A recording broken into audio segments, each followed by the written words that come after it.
Olá, para você que está acompanhando a programação da Rádio Defensoria Web, está no ar o programa A História Contada por Nós, uma iniciativa do Movimento Negro Unificado, da Coordenação Estadual de Promoção da Igualdade Racial e da Secretaria de Saúde, CESAL, através do Núcleo de Ações Programáticas de Saúde da População Negra, em parceria com a Defensoria Pública Estadual de Roraima. Na apresentação, eu, Antônia Pedrosa. Na minha companhia, tenho a honra de receber uma convidada e um convidado muito especiais, referências nos temas que iremos discutir hoje. A Cleicimar, que é graduada em História pela Universidade Federal de Roraima, especialista em História da cultura afro-brasileira e cultura africana pelo IFAM e mestre em Ensino de História pela Universidade Federal de Roraima. Seja muito bem-vinda, Cleicimar. Também está aqui conosco o Tiago Nicolau, historiador, mestrando em Educação pela Universidade Estadual de Roraima. E também ativista pelos direitos da população LGBTQIA+. Bem-vindo, Tiago. Muito obrigado.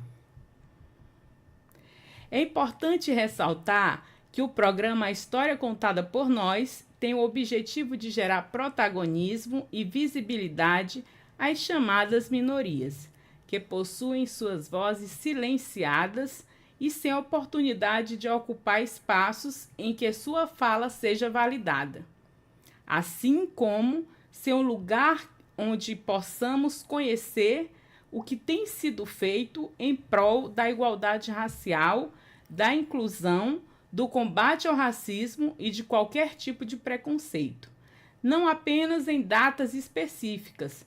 Também não podemos esquecer de fazer um agradecimento especial ao Defensor Público Geral, Oleno Matos, por nos propiciar esse momento único. Lembrando que você pode acompanhar nosso programa pelas plataformas online da Defensoria e a live no YouTube da DPE. Então, Cleicimar, vamos começar hoje com você. Esse programa que é muito especial, né? Como eu já falei, tem o objetivo de dar voz a essas populações, né, que têm seus direitos invalidados em muitas ocasiões, e esse espaço é para a gente debater e ouvir principalmente nossos convidados e convidadas. Hoje é 24 de junho, né? Estamos aí em um mês também que é muito especial. Daqui a pouco o Tiago vai falar o porquê, né? Que vai falar sobre a visibilidade, a importância do orgulho LGBTQIA+. E aí a gente vai conversar um pouquinho com essa professora, né, Cleicimar, que tem uma trajetória de lutas, uma trajetória e também, ao mesmo tempo, que estudou e aprofundou muito sobre a cultura, tanto afro quanto indígena. E é sobre isso que ela vai conversar um pouquinho hoje conosco. Então, Cleicimar, muito bem-vinda mais uma vez. E eu gostaria que você falasse um pouco para a gente, para quem está nos assistindo, sobre a sua experiência enquanto docente e o que te motivou a fazer um trabalho e um estudo mais aprofundado sobre a cultura e a ancestralidade indígena. É com você. Oi, boa tarde a todos e todas e todes. Primeiramente, obrigado, Antônia, pela oportunidade. Né? É satisfatório para mim, né, poder estar aqui falando um pouquinho da minha pesquisa, da minha experiência de vida, não somente em sala de aula, mas também estou aqui como indígena Macuxi, né, falando um pouquinho sobre a nossa história. E eu acredito assim, que esses espaços eles são fundamentais para que a gente possa divulgar as nossas produções, os nossos saberes. É importante que a sociedade tenha conhecimento do que está se produzindo dentro da universidade, em todos os campos, inclusive, né, dentro dessa perspectiva que eu venho pesquisando já tem um tempinho, que é patrimônio e ancestralidade. A minha pesquisa ela está totalmente voltada para dentro da minha comunidade, né? A minha pesquisa ela surge há muitos anos atrás. Eu sempre digo, né, que a minha pesquisa ela não surge com o mestrado. Desde que eu me tornei professora, eu sempre tive inquietações, né, de como fazer, né, os indígenas serem literalmente assim visibilizados dentro da sala de aula, porque se você pega um livro didático aqui, né, somos professores, Tiago está aí na trajetória dele também, daqui a pouquinho, né, com certeza estará lá lado a lado a gente. Então, assim, como levar, né, o indígena para dentro da sala de aula sem que seja de forma estereotipada, sem que seja um box no livro didático, sem que seja carregado de preconceitos. E toda vez que eu ia trabalhar, eu sempre ficava pensando, gente, vamos lá, o que eu posso fazer aqui? E buscava estratégias, seja dentro da sala de aula dos meninos lá do Fundamental, que eu sou professora tanto no município quanto no estado, quanto os maiores lá do ensino médio. Então, assim, eu ia buscando estratégias e encontrava. Porque tem. A gente só precisa aprender como fazer. Então, assim, essas inquietações, elas vinham ano a ano e eu ia melhorando. E vem a oportunidade, né, do programa de mestrado em ensino de história, programa de mestrado profissional em ensino de história, o Profhistória, que é uma parceria, né, com a Universidade Federal de Roraima, com a Universidade do Rio de Janeiro. Então, eu não sei nem exatamente se é uma parceria, mas eu posso estar verificando e confirmo essa... Eu só sei que, né, tem essa ligação. Então, assim, quando ele surge, eu vi que ali eu tinha a oportunidade de estar concorrendo uma vaga. E uma coisa bem interessante porque ele tem uma cota, né, para indígena, para negros. Então, assim, e eu optei por não concorrer, porque eu tinha tanta vontade de entrar que quando eu vi 2 vagas, eu disse, gente, eu vou pela ampla concorrência, porque são 11. Então, a minha chance é um pouquinho maior. E aí eu fui e concorri. E quando cheguei lá... E uma coisa que me chamou a atenção é porque o mestrado em ensino de história, ele não precisava necessariamente que a gente tivesse um projeto. Porque, assim, na minha cabeça, eu sempre sabia como trabalhar em sala de aula. Mas para colocar isso no papel, sistematizar, levar bonitinho, aí a gente já fica um pouquinho, assim, insegura. Como que eu vou fazer isso, né? Como que eu vou alinhar todas essas questões? Então, assim, quando abriu e não tinha a produção do projeto ia no decorrer do curso, eu disse, ótimo, então é isso mesmo, vamos lá. E aí eu me lembro muito bem que no primeiro dia de aula a gente fez uma roda de conversa, porque o mestrado profissional, você precisa apresentar um produto, além da dissertação. E aí a gente muito preocupado com o produto, né? Tipo, ai, gente, o que eu vou fazer? Não, eu vou fazer uma sequência didática, eu vou fazer um jogo, vou fazer... E aí todo mundo, assim, muito eufórico e sem saber exatamente o que apresentar. E ninguém estava preocupado com a escrita da dissertação, ninguém estava preocupado com o projeto, a gente estava preocupado com o produto. E aí eu lembro que a professora Maria Luísa, que é excelente, assim, e a professora da disciplina de projeto, ela falou, gente, calma, né? Tipo assim, eu acredito que vocês têm sim que pensar no produto, mas vamos lá ser um pouco mais calmos e pensar no que você quer.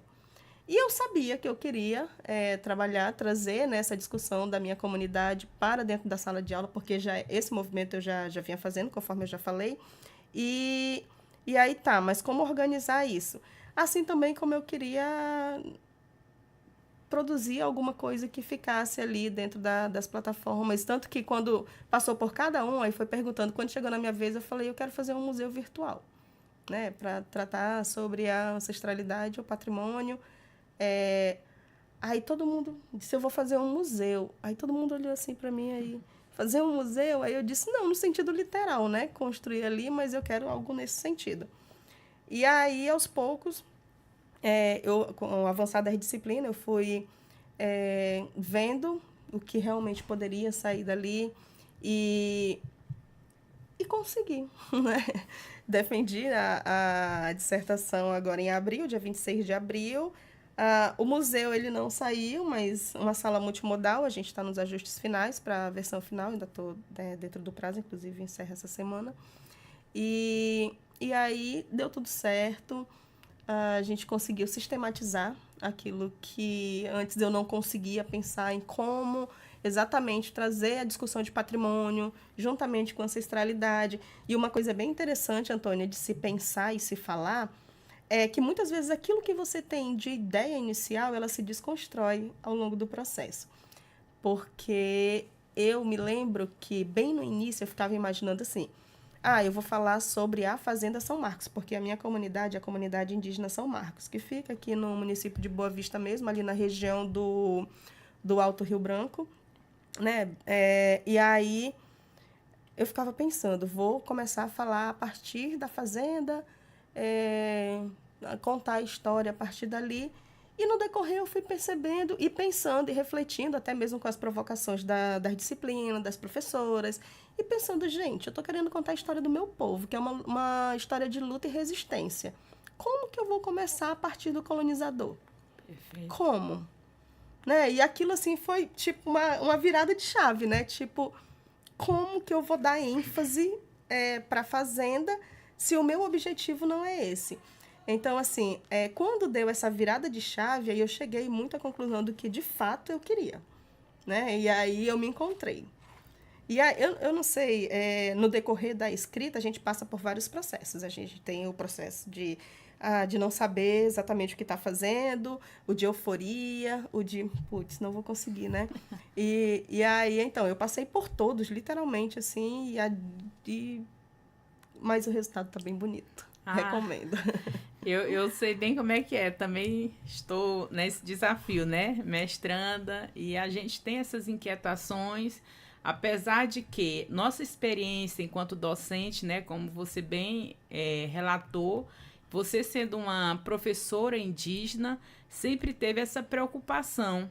E principalmente quando os estudantes saem das comunidades e vão para escolas que não estão inseridas dentro da comunidade. Tem ali um choque de realidade muito grande, né? E a gente precisa que esse currículo, como você bem falou, que era um produto que seja utilizado no currículo da educação, né? Que ressalte a história, a cultura da população indígena, como realmente preconiza a legislação. Então, o que você está fazendo não é algo solto da tua cabeça. É algo que já foi conquistado pelos movimentos, pelos povos indígenas e que precisa ser efetivado de uma maneira sistematizada, né, dando, de fato, ênfase e reconhecimento para essa população que já existia, né? Sim. E aí, como você falou, você foi também se desconstruindo nesse processo. Não vou falar a partir do colonizador, né? A fazenda ela veio, mas antes já tinha o meu povo aqui. Isso é muito interessante. E a tua experiência de sala de aula? Você tem quanto tempo assim de experiência de sala de aula? Sempre trabalhou na comunidade? Olha, eu adentrei a sala de aula ainda no estágio supervisionado, né? E lá fiquei. Passei um tempo no SESC e aí me afastei um pouco, né? Estava bem cansativo, porque eu sou servidora do Estado já tem um tempo também. E aí fiquei só na área da saúde e retorno em 2019. E de lá para cá não saí mais da sala de aula.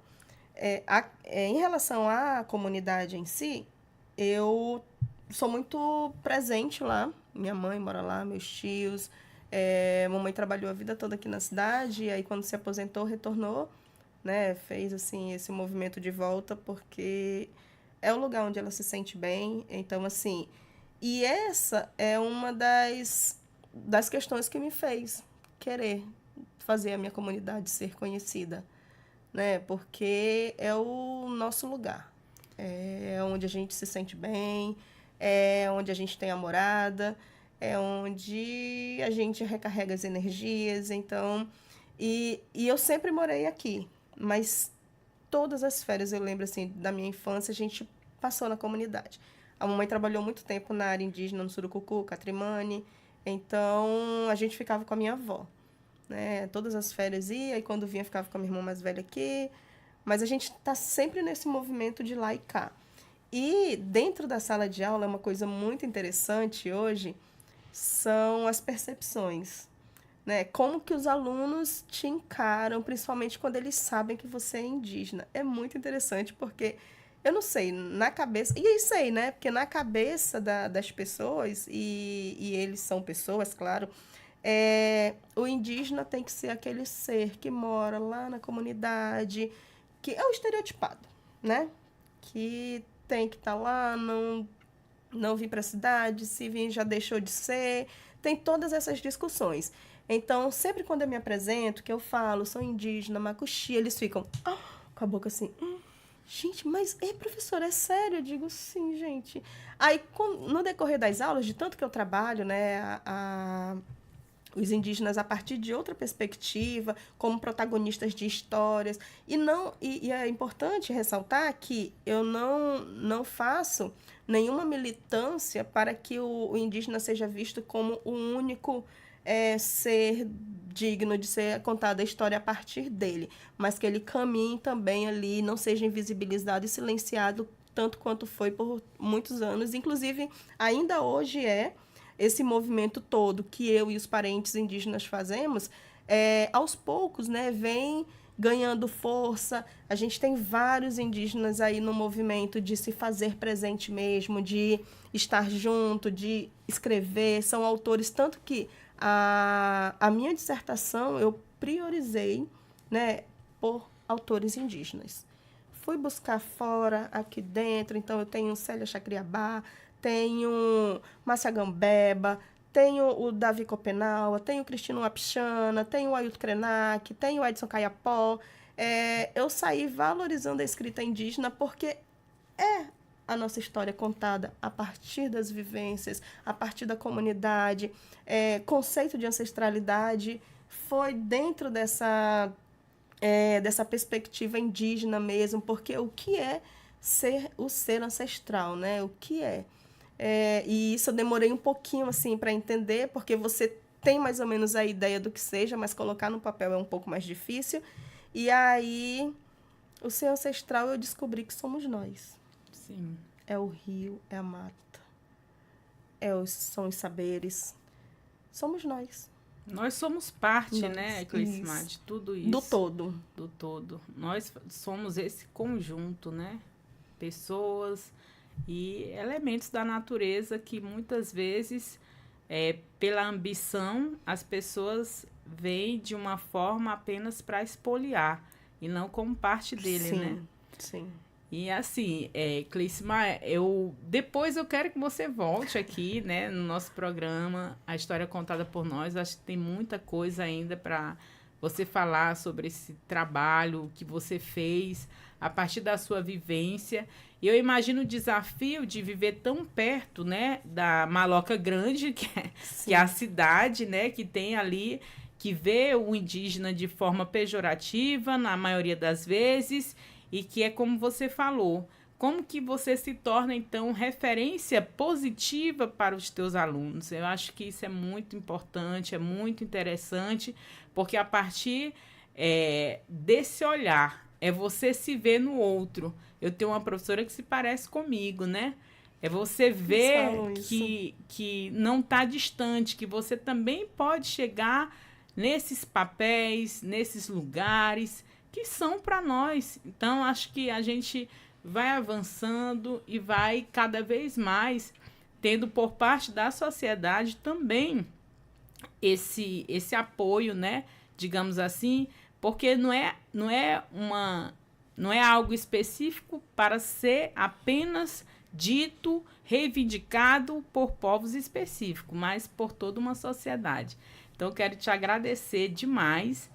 E, com certeza, eu quero que você volte aqui para falar um pouco mais, porque eu sei que tem muita coisa bacana nessa sua dissertação, tá bom? E vamos ouvir, então, agora um pouquinho, né, Tiago? Nós estamos no mês do orgulho, e aí você vai falar um pouco para a gente qual a importância, né, desse tema. Você que também é um estudioso das questões raciais, como que fica esse recorte, né? Essa interseccionalidade, porque a gente sabe o quanto que é carregado de preconceito, né?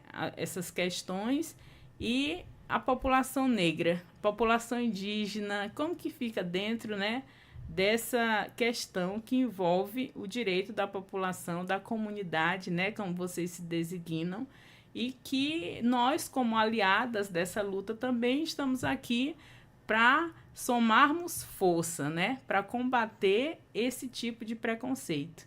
Então, seja muito bem-vinda. Obrigado, Antônio. Obrigado, Cleice. É uma honra estar aqui, né, na história contada por nós, lutas e ancestralidade. A importância da gente falar, né, Antônio, das conquistas de direitos e a permanência, né, da comunidade LGBTQIAPN+, que é uma comunidade que é historicamente marginalizada. E aí, se a gente for para os recortes, se a gente for falar da interseccionalidade, né, o gay negro, o gay indígena, o migrante, né, e aí a gente vê esses recortes, que é importante também o debate nas instituições de Estado, né, dentro das escolas, no poder judiciário, legislativo, para essa garantia da efetivação dos direitos humanos. Falar do mês do orgulho, que se comemora o dia 28 de junho, né, vai ser sexta-feira, em decorrência de um acontecimento nos Estados Unidos, num bar chamado Stonewall, em 1969. Era um bar onde se reuniam homossexuais, pessoas membros da comunidade LGBT, né, transexuais. E aquele bar, corriqueiramente, tinham batidas policiais, né? E a polícia batia, a polícia revistavam essas pessoas, agrediam essas pessoas, prendiam essas pessoas por simplesmente serem membros da comunidade LGBT. Havia essa perseguição, né, por parte do Estado.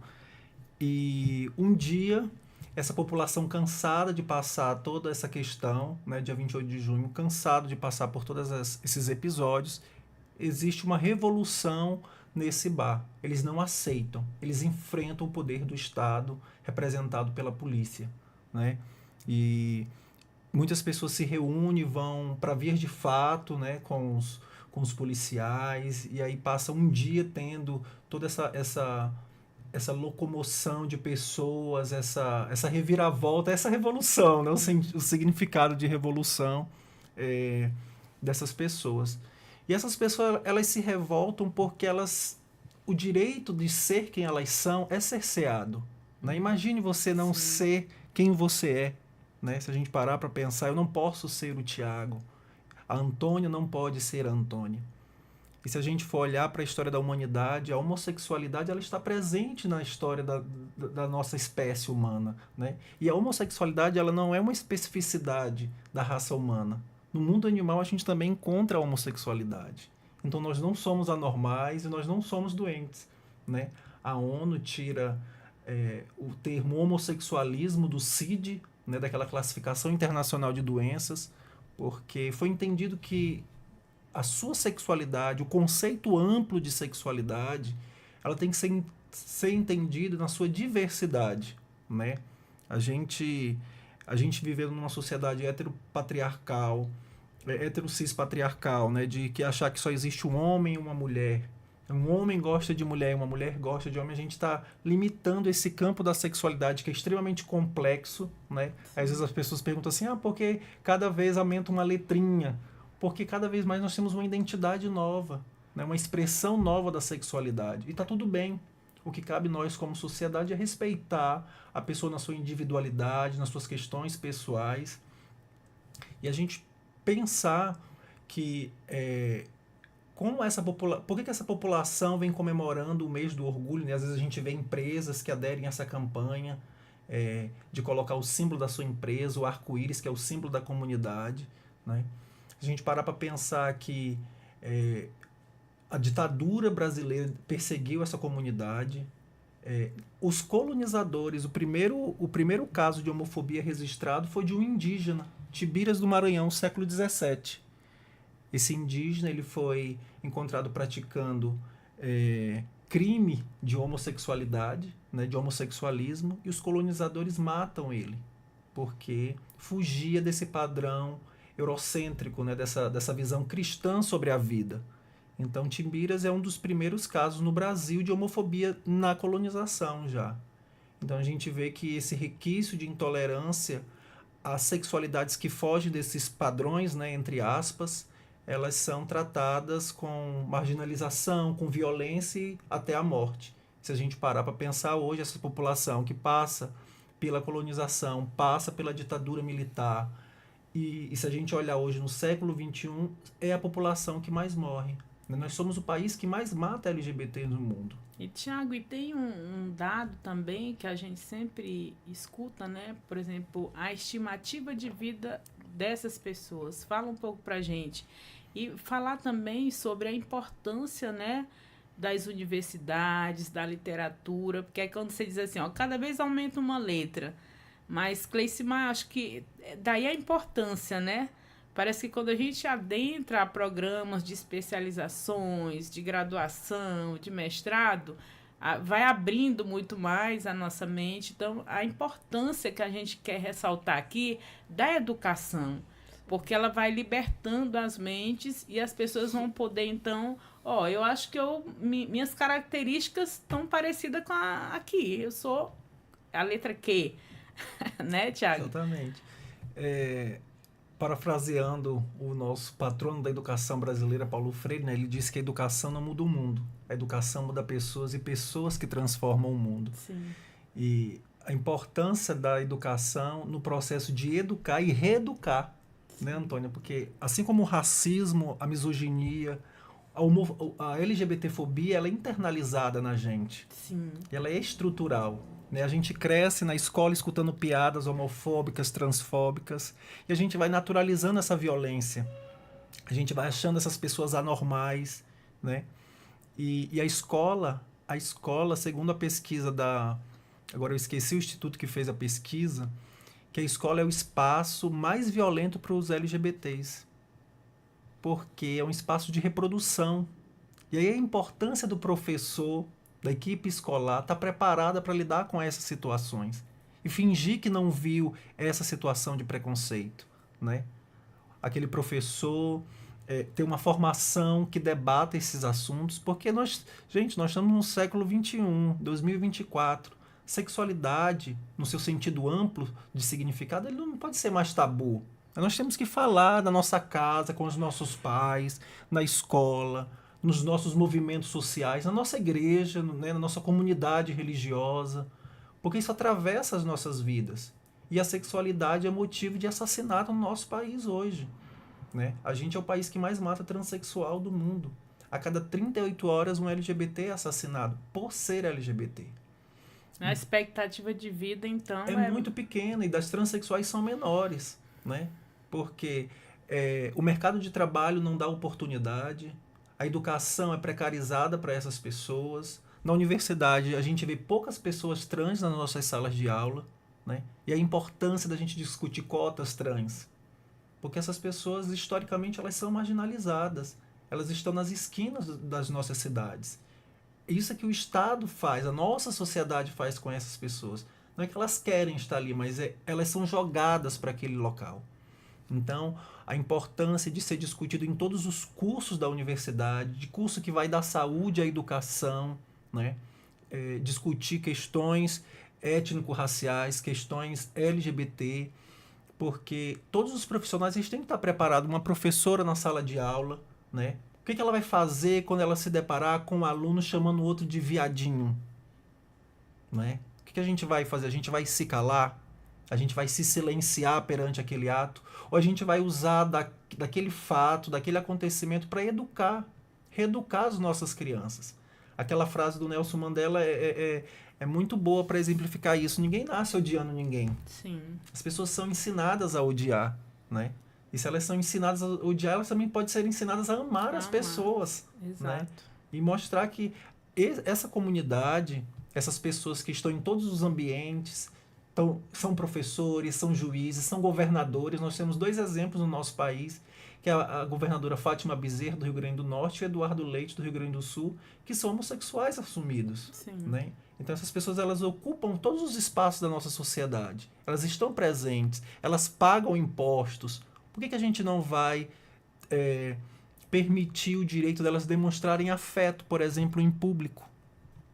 Né? Ainda é complicado, né, Tiago? Exatamente. A pessoa Porque não... a gente vê recorrentemente exemplos de pessoas que são agredidas e até assassinadas porque demonstraram carinho, afeto em público, né? Exatamente. Olha que ponto a nossa sociedade chegou, né? Você não poder demonstrar uma coisa que é boa, que é o afeto, o amor, por uma outra pessoa com medo de ser assassinado, né?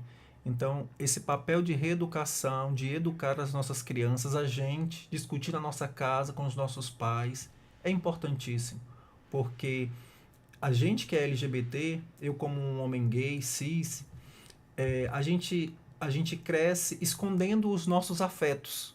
A gente não tem a expressão dos nossos afetos 100%, porque a gente cresce escutando que a gente é errado, que a gente peca, que a gente vai pro inferno. Te ajeita, menino, anda direito. Anda que nem menino, um homem. Entende? E aí quando a gente cresce, eles falam, você fez essa opção sexual. Quem escolheria uma orientação sexual, uma sexualidade que é historicamente marginalizada? Criminalizada. Quem escolheria uma sexualidade que, dia após dia, dentro dos templos religiosos de muitas igrejas, né, são estigmatizadas, que por muitas pessoas são ligadas a um crime, que é a pedofilia, muitas pessoas tentam ligar a homossexualidade à pedofilia. Quem escolheria isso? Né? Então, pra gente parar, a gente discutir, né? A questão da LGBTfobia é muito importante porque diz sobre as nossas vidas, sobre os nossos afetos, sobre os direitos humanos, né? Sim. A gente vê que o Congresso Nacional Brasileiro ele tem sido omisso nessa questão, em legislar para essa população. Todos os ganhos da população LGBT têm vindo pelo judiciário, porque o legislativo ele tem se acovardado em debater essas questões. Se omite, né? Se omite em debater essas questões. Então, o judiciário ele tem feito esse grande papel de guardião da Constituição e pela luta dos direitos humanos, né? E eu queria lembrar também que o Conselho Federal de Psicologia, em 1999, o parecer 01, o Conselho Federal de Psicologia emite um parecer proibindo psicólogos da tal cura gay, de reverter a sexualidade das pessoas. Acho que é importante a gente falar isso, que de vez em quando a gente vê na internet e na TV essas questões da cura gay. Como é que você vai curar uma coisa que não é doença? Tiago, e tem um outro fator, não sei se a gente vai ter tempo para falar sobre, mas é a questão também dessas pessoas, ao passarem por todo esse processo e não se reconhecerem, tem uma alta taxa também de suicídio, não é? Porque como que você tem uma identidade, as pessoas querem arrancar essa identidade, assim como a colonização fez com a população negra, com a população indígena, né, Cleicimar? Então, as pessoas passam a não se reconhecer, a não ver razão. Enfim, eu acho que esse é um tema, são vários temas, né, Tiago? Porque quando a gente para pensar, tem muitos casos de abuso infantil, e é como você falou, mas quando é com os meninos, isso se remete, então, aos gays, digamos assim. E a gente sabe que não é verdade, né? A pedofilia, ela atinge tanto crianças, meninas e meninos, e são praticadas, na maioria, por pessoas que estão ali muito próximos, né? Dentro da casa, enfim. Mas são vieses, né? Que vão perpassando e que vão sempre querendo achar um modo de criminalizar e dizer por que a gente não aceita, então, essa população, né? Essa questão do suicídio entre pessoas LGBTs, ela é muito alta no Brasil, né? Porque, às vezes, a família rejeita aquele adolescente, aquele adulto, né? Quantas pessoas casam, têm filho, e depois de muito tempo, né? Revela, né? Fala para as pessoas da sua sexualidade, porque cresceu nessa sociedade heteronormativa, né? Onde você precisa se encaixar em padrões.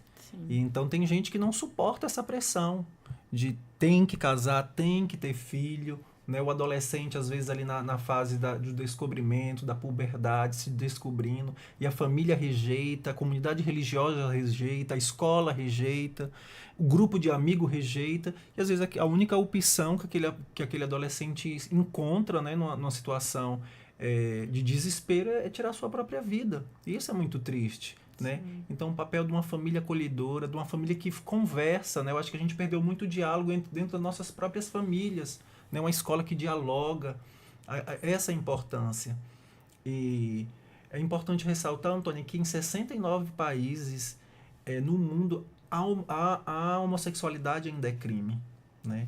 É muito alto, É né? muito alto ainda. Então, tem muitos países que ainda criminalizam as expressões de gênero, as identidades de gênero, né? E a importância também dos papel dos aliados, né? Como você falou, né? Às vezes, para você lutar contra a homofobia, você não precisa ser LGBT. Para me lutar contra o racismo, eu não preciso ser negro, né? Essas lutas, elas estão juntas. Enquanto a gente não entender isso, que a gente tem que lutar juntos contra o racismo, a homofobia, a misoginia, né? O sexismo. Essas lutas, elas têm que estar juntas, porque essas minorias sociais, que a Lilia Schwartz, uma historiadora brasileira, fala que são maiorias minorizadas, porque nós somos a maioria, a importância disso é a gente lutar por uma sociedade mais igual, mais igualitária. Então, a pessoa que não é LGBT, quando ela se deparar, quando ela está num grupo de amigos e ela escuta uma piada, né, entre aspas, homofóbica, fazer um papel de fazer uma correção, né? Às vezes a gente sai como chato, né? Às vezes, fulano é chato, mas se a gente parar para pensar que às vezes as ditas piadas tiram a vida de pessoas. Sim. Né? Às vezes é engraçado para mim, mas aquela piada racista, aquela piada homofóbica, transfóbica, ela tira a vida de pessoas. Então, se tira a vida de pessoas, se afetam a vida de pessoas, eu acho que não é uma piada. Então, a importância dos aliados na luta contra a LGBTfobia é muito importante. É verdade, Thiago. E aí, como, parafraseando também Angela Davis, né? Numa sociedade racista, homofóbica, né? Sexista, anti-indigenista, né? Sexista, não adianta não apenas dizer, olha, eu não sou. Você tem que ser uma pessoa que combata. Você tem que ser um combatente, uma combatente aliada de primeira hora dessa luta, né? Em prol do direito dessas populações. E eu queria ressaltar uma coisa também, professor Antônio Pedrosa, que às vezes muitas pessoas ligam, e principalmente a extrema direita, ela gosta de relacionar essa questão LGBT, a luta contra as mulheres, dizendo que são pautas de esquerda. Não, isso são pautas da vida, de quem defende a vida. São pautas que têm que ser pautadas pela sociedade. Olha, para dar um exemplo rapidinho, eu estava na fila do banco hoje, o sistema fora do ar, e à minha frente tinha uma senhora conversando com outras duas mulheres. Aparentemente pareciam evangélicas, né? E aí ela falando, né, que dentro de casa ela faz todo o trabalho, e aí um dia ela falou pro marido e pro filho, poxa, aqui eu tenho que varrer a casa, eu tenho que fazer isso, tenho que fazer tudo. E aí, quando o homem sai com a roupa amassada, se for a esposa, olha, a esposa que não está cuidando. Se for o filho, é a mãe que não cuidou. Sempre é a mulher que está ali sendo responsabilizada, né, por não fazer algo que toda a casa deveria fazer. Então, assim, essa mulher, ela estava com um discurso feminista. Mas se eu chego para ela e digo, olha, parabéns, você é uma feminista, né? Porque ela compreendeu que dentro da casa onde mora, todos têm o mesmo dever, né? Aí ela falava assim, porque disseram para eles que eles não podem, que o homem não pode fazer isso, que o homem não pode fazer aquilo. Então, eu achei interessante, né? Porque a sociedade, ela sabe, de fato, hoje tem muitas informações como proceder. Mas não é uma pauta de esquerda ou de direita, é uma pauta social. Exatamente, né? Você lutar, que as pessoas têm o direito de se amar, Antônia, né? Nós só queremos nos amar, viver as nossas vidas, sem ter medo de morrer, né? Exato. Imagine você morrer pelo que você é. Então, é basicamente isso, é a gente lutar contra todas essas formas de opressões, né?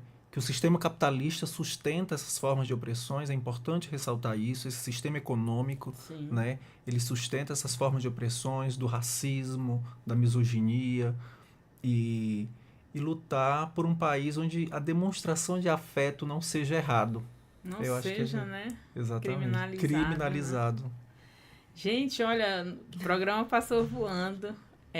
Clismar, eu gostaria de passar a palavra para você fazer a consideração final em 1 minuto, que o nosso tempo está aqui. Mas foi muito bom recebê-los aqui hoje. Agradecer mais uma vez, né, Antônia Pedrosa, pela oportunidade e espero voltar. Tenho muita coisa para falar, acho que ficaram assim, abas abertas, mas que bom, né, que bom.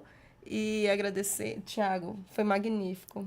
Aprendi tanto também, né, porque assim, a gente sabe, mas quando a gente escuta o outro, é maravilhoso. Obrigada pela oportunidade. Agradecer o programa, né? O programa de mestrado profissional em ensino de história, porque tem me proporcionado, além da aprendizagem acadêmica, associado com a minha aprendizagem de vida, e está magnífico. Agradecer em nome da professora Marcela, coordenadora do curso, as professoras do curso, as colegas, enfim. Gratidão aos meus alunos, né, que estão ali todos os dias me aturando. Toda a sua comunidade, né? Toda a minha comunidade, especialmente, né, a comunidade indígena de São Marcos.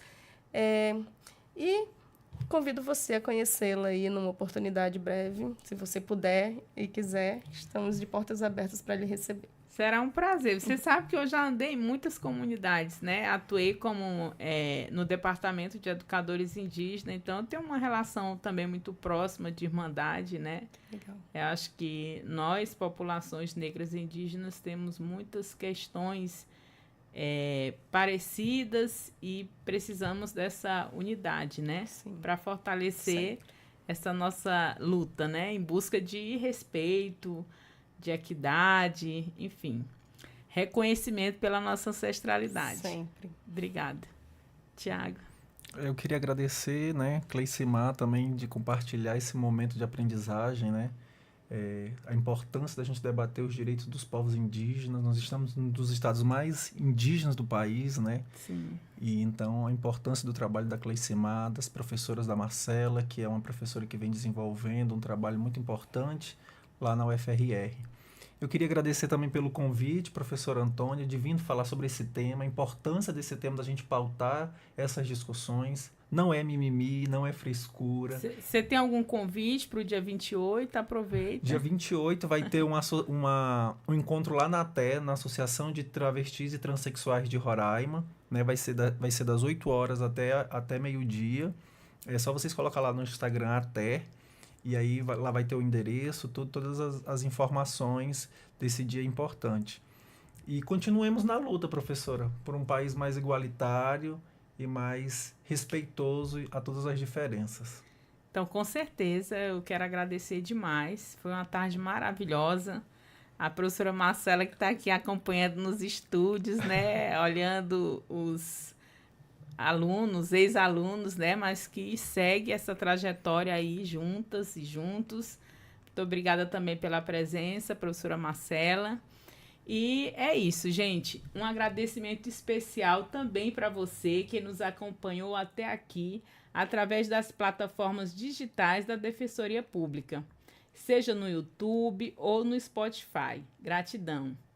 Lembrando que o programa A História Contada por Nós tem como objetivo falar sobre todos os assuntos que nos atravessam enquanto pessoas negras, né, ou não, mostrando os dados, identificando as causas, pois só assim poderemos avançar rumo à igualdade e equidade de uma sociedade, sem nenhum tipo de preconceito, né?